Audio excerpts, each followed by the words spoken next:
আসসালামু আলাইকুম। অনার্স দ্বিতীয় বর্ষের শিক্ষার্থীরা, তোমরা কেমন আছো? আশা করি যে যেখানে আছো ভালো আছো, নিরাপদে আছো। শিক্ষার্থীরা, আমরা গত ক্লাসে আলোচনা করছিলাম বাংলাদেশ অর্থনীতি থেকে দারিদ্র বিমোচনে সরকার কর্তৃক গৃহীত পদক্ষেপ সম্বন্ধে। আমি আজকে তোমাদের যে বিষয়টি নিয়ে আলোচনা করব সেটা হচ্ছে দারিদ্র বিমোচনে বেসরকারি সংস্থাগুলোর কার্যক্রম অথবা ভূমিকা নিয়ে। দারিদ্র মানব জীবনের একটা বিরাট অভিশাপ। ধনী দেশগুলো দারিদ্রকে জয় করতে পারলেও উন্নয়নশীল দেশগুলোতে দারিদ্র একটা প্রকট সমস্যা হয়ে দেখা দিয়েছে। এশিয়া, আফ্রিকা এবং ল্যাটিন আমেরিকার দেশসমূহ এই সমস্যায় জর্জরিত। বাংলাদেশ দক্ষিণ এশিয়ার একটি উন্নয়নশীল দেশ।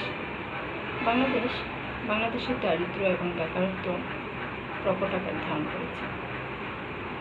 বাংলাদেশের দারিদ্র বিমোচনের জন্য বেসরকারি সংস্থাগুলো বিভিন্ন সময়ে বিভিন্ন পদক্ষেপ গ্রহণ করেছে।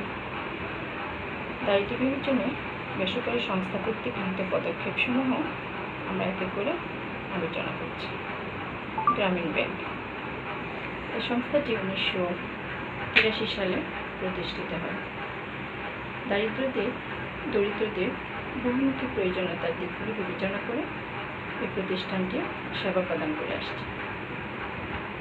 আয়বর্ধক এবং কর্মসংস্থানমূলক কার্যক্রম ছাড়াও দরিদ্র জনগণের উন্নয়নের জন্য বিভিন্ন উন্নয়নমূলক কর্মকাণ্ড পরিচালনা করে আসছে, যেমন গৃহ নির্মাণ, স্বাস্থ্যসম্মত পায়খানা সরবরাহ, নলকূপ স্থাপন, ক্ষুদ্র ও কুটির শিল্পের উন্নয়ন ইত্যাদি কর্মকাণ্ড গ্রহণ করে আসছে। ব্র্যাক বাংলাদেশের একটা বৃহত্তম বেসরকারি ক্ষুদ্র ঋণ প্রদানকারী একটা সংস্থা। এই সংস্থাটি ঋণ প্রদান ছাড়াও দারিদ্র বিমোচন, শিক্ষা, স্বাস্থ্য এবং সামাজিক উন্নয়নমূলক বিভিন্ন কর্মকাণ্ড পরিচালনা করে আসছে। যেমন অতি দরিদ্র চর এলাকার দরিদ্র যে জনগোষ্ঠী আছে, দরিদ্র জনগোষ্ঠী, দুস্থ নারী, তারপরে ছাঁটাইকৃত এবং অবসরপ্রাপ্ত যে সরকারি শিল্প প্রতিষ্ঠানের যে কর্মচারী আছে, তাদেরকে এই সংস্থাগুলো বিভিন্ন সময়ে প্রশিক্ষণ প্রদান করে আসছে। আশা, আমরা জানি যে 1978 সালে আশা এই যে এনজিওটা আছে বা বেসরকারি সংস্থা প্রতিষ্ঠা লাভ করে, কিন্তু 1992 সালে এই সংস্থাটি স্পেশালাইজড ঋণদানকারী সংস্থা হিসেবে আত্মপ্রকাশ করে। আর আশা কর্তৃক যে টেকসই ক্ষুদ্র ঋণদান কর্মসূচি, এটা সাফল্য কুড়িয়েছে। আর যে সদস্য আছে, সদস্যদেরকে আশায় যারা এনজিওতে যারা সদস্যদের জীবনযাত্রা মান উন্নয়নের জন্য জীবন বীমা এবং ঋণ বীমা প্রকল্প চালু করেছে। এছাড়া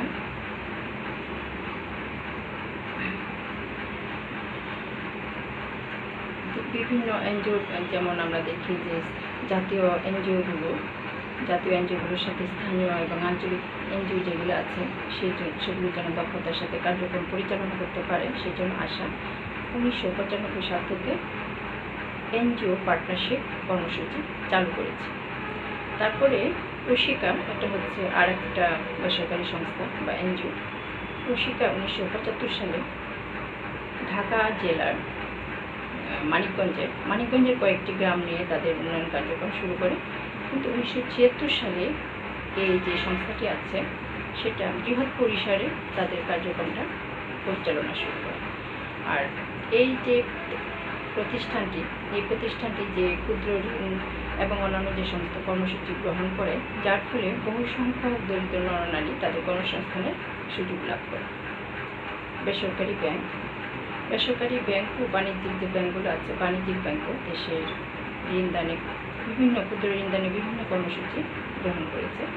যেমন ভূমিহীন এবং যে দরিদ্র কৃষক আছে তাদেরকে ক্ষুদ্র ঋণ দান কর্মসূচি গ্রহণ করে থাকে বাণিজ্যিক ব্যাংকগুলো।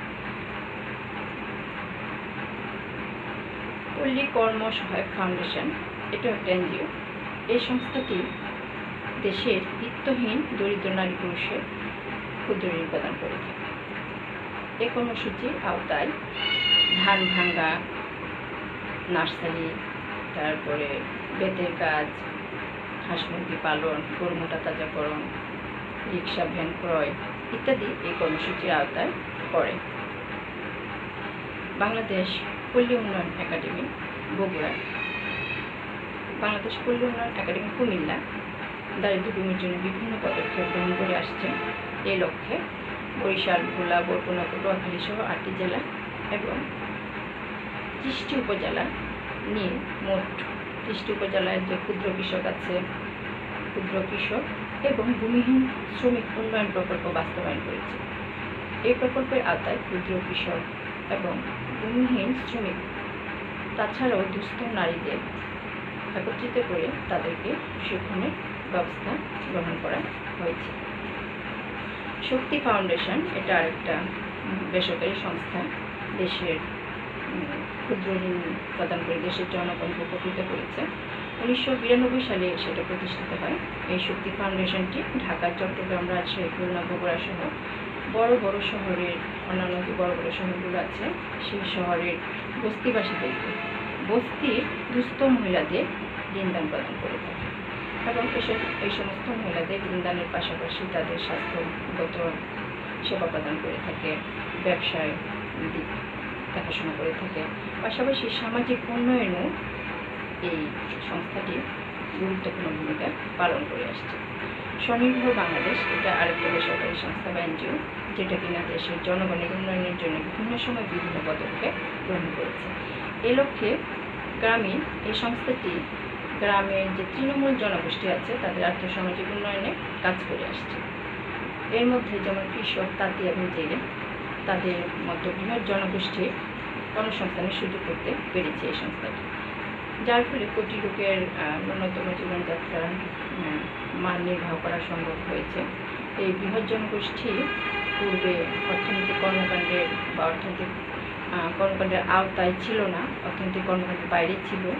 আর এই যে এনজিও বা বেসরকারি প্রতিষ্ঠান তারা তাদের কর্মসূচি গ্রহণ করে এই বিশাল জনগোষ্ঠীকে আর্থিক কর্মসূচির আওতায় আনতে সক্ষম হচ্ছে।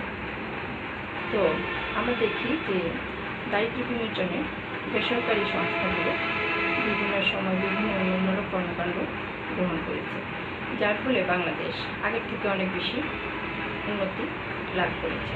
কিন্তু তারপরেও আমরা যদি দেখি দেশের সার্বিক দিক বিবেচনা করি তাহলে দেখব যে বাংলাদেশের দারিদ্র্যের যে অবস্থাটা সেটা অত্যন্ত রকম। আর এই অবস্থা থেকে যদি আমাদের উত্তরণ করতে চাই তাহলে দারিদ্র্য বিমোচনের যে পদক্ষেপগুলো গ্রহণ করেছে বিভিন্ন সংস্থাগুলো, ওই পদক্ষেপগুলোকে আরও বেশি সম্প্রসারিত করতে হবে। শিক্ষার্থীরা, এই ছিল আমাদের আজকের টপিকের আলোচনা। তোমরা ভালোভাবে বাসায় পড়াশোনা করো, এই কোর্সটির উপর স্টাডি করো।